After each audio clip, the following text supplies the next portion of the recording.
Hey everybody, it's me again, Adam Chapnick with the Security Token Academy.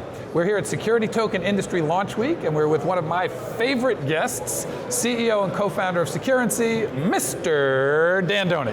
Wow, that's a lot to live up to, Adam. So thanks for that. Of course. Really a pleasure here. This is such a great event. Oh. As we really kicked off, we launched security tokens. Yes. This is a revolutionary industry. It's really going to change the way finance works. Financial services are delivered. We're bringing it to the globe. Yeah, it's amen. a big day. Amen, brother. I agree. We agree. So, and you guys are going to be an integral part of that, which is why it's always fun to talk to you. So first, for people, I mean, you know, I obviously know what you are, but for people who are just learning about you, what is Securrency? Yeah, we offer decentralized investment banking services. So we really bring cutting edge financial services to folks anywhere. And what this means is issuers, that is folks who are trying to raise capital for an opportunity, have a one-stop shop. One place where they can go and get all of the services that they need, the compliance components that they need in order to bring their offering to market, to raise capital for the opportunity that they represent, and then ultimately to handle the resulting shares as security tokens. So this makes it very easy to govern the life cycle of a company's equity and other offerings that are in fact securities. Right, and you guys do that by handling not just what the first blush would be about what someone needs, but you think kind of around the corner about what you're going to need, and you've handled all that too. Yeah, So how have you done that? Yeah, it's a great question. As a CEO of a startup, I've had to learn the hard way all about securities laws. And so as you do your own issuances, as you raise capital for your particular company, there's a whole slew of laws you need to consider as part of that offering.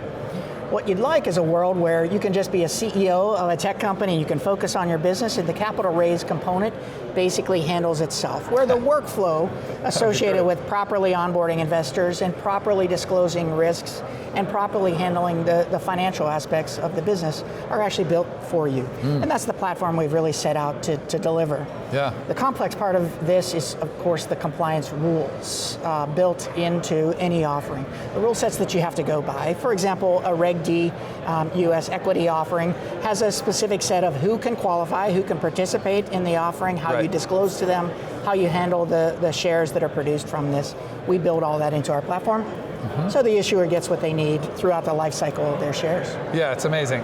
And so for people who are watching, who maybe are new to that whole concept, not only do you have the rules built into the token itself, but you also have sort of like dormant intelligence in your token for what's going to happen later. Once an issuance happens, people own the tokens, they hold the tokens, but what everybody loves is liquidity, right? So what have you guys done to handle what happens when the liquidity opportunity happens? Yeah, I'll tell you, so this is what's revolutionary about this industry. Never before in history has there been a financial instrument which is smart enough to govern itself.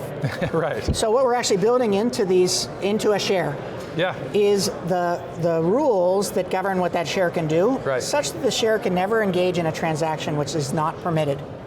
And in fact, if you are an investor and you're holding on to one of these shares, it's tricky if you have to know every law and every regulation associated with when you want to make a payment or a transfer or a trade of these shares.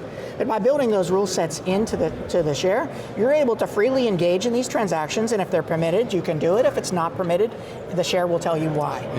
So from this then, it's suddenly what used to take, if you're an investor, oftentimes you'd be locked in for 7 years in an investment opportunity, not liquid. So if you need your capital because of some family incident or for whatever reason you need to monetize your interests, you're stuck. There's really not much you can do. In this case, there is a secondary market that can form that is very easy, very convenient for you to engage in transactions to monetize. For others to come who may be interested in that opportunity and actually engage in an investment in that opportunity, it's radically different than the private security markets we know. Radically. And in fact, they start to behave a lot more like the public markets that people have come to understand. I can take my shares of Apple and trade them on the New York Stock Exchange. That's easy. We're now bringing this to the sort of murky world of private placements.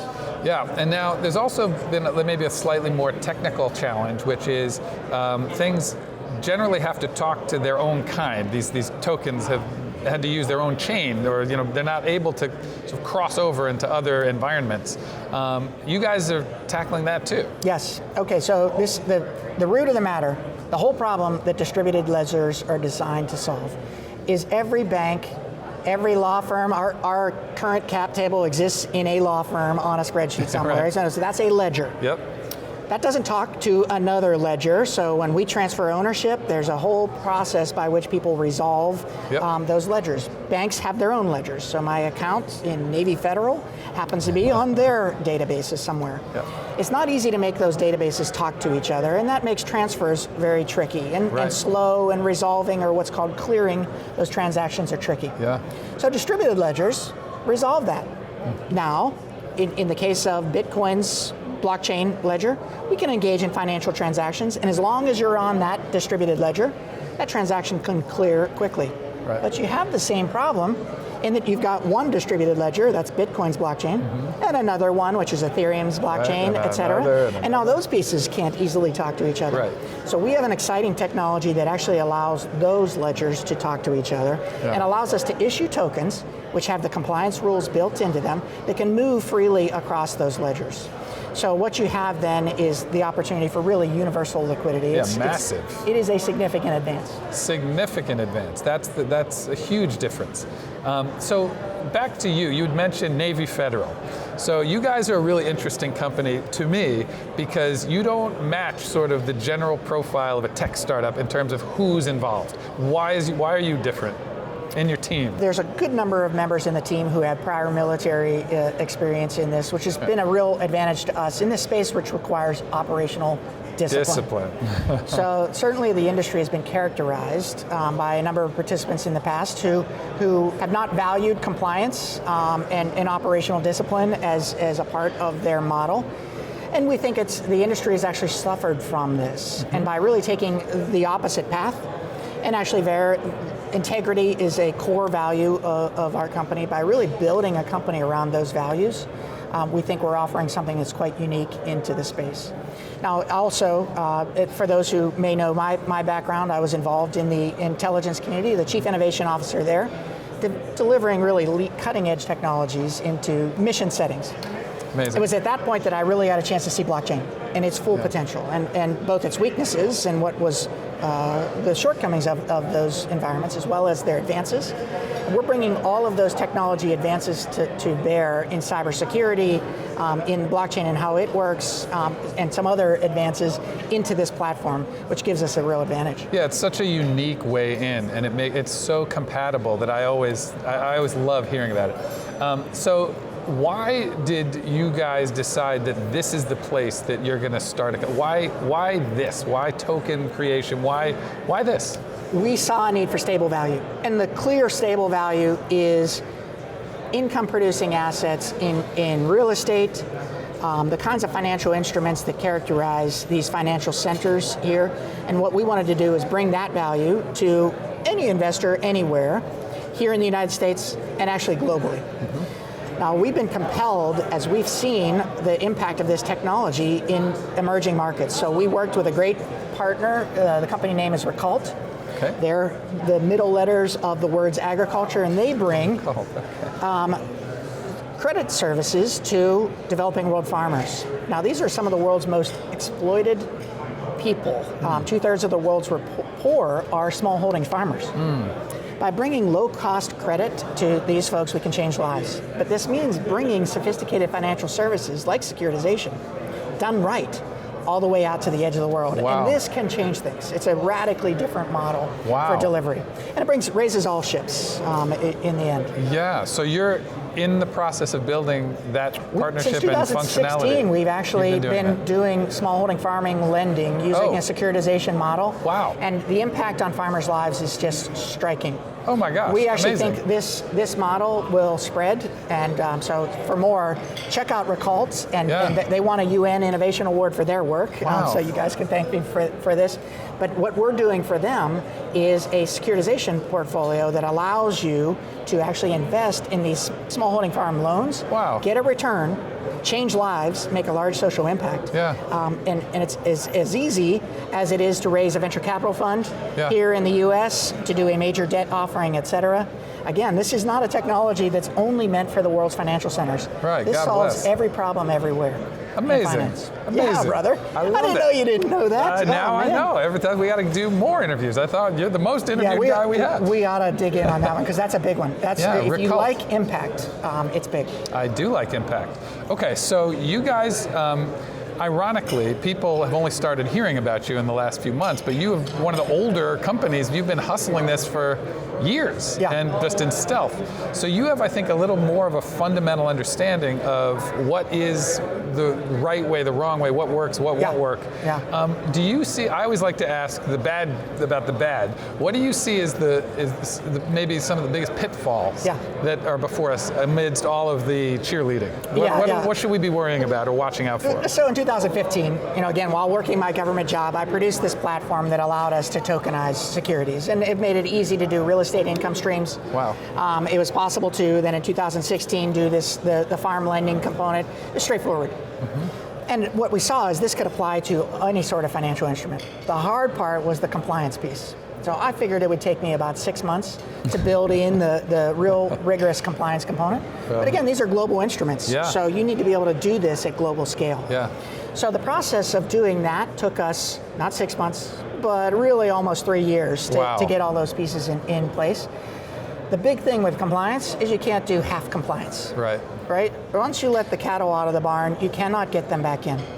So seeing how big the challenge was and making sure that we did this the right way and the power of this, we were quiet. We stayed below the radar screen.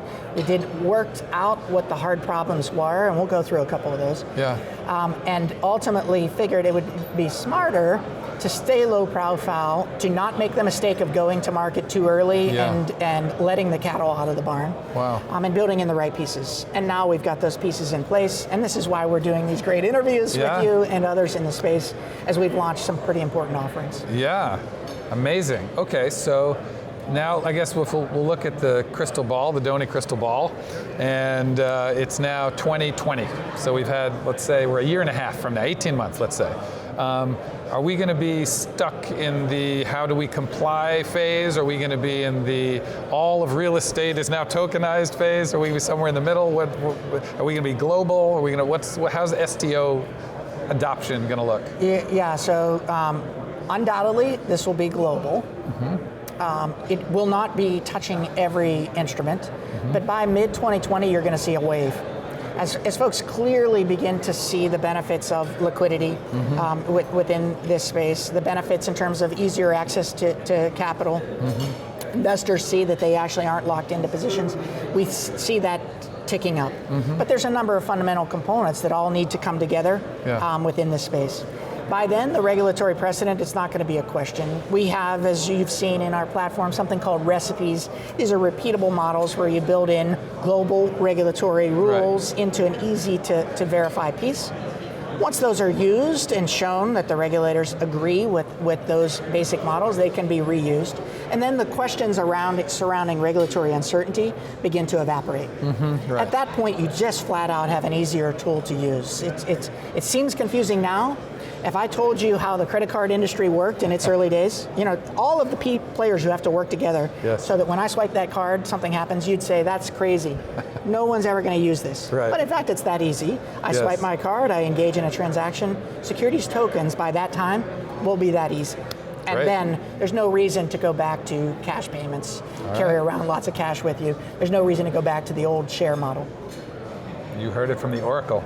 Well, thank you again for yet another gripping interview. I love talking with you, and I hope we'll do it again soon and often. I think we're going to get into tech details. So next time we do this, let's really dig in on some of the things. We'll even showcase some of those components. So I know the techies who are out there really want to see more about how all this works. That's what we're going to do next time.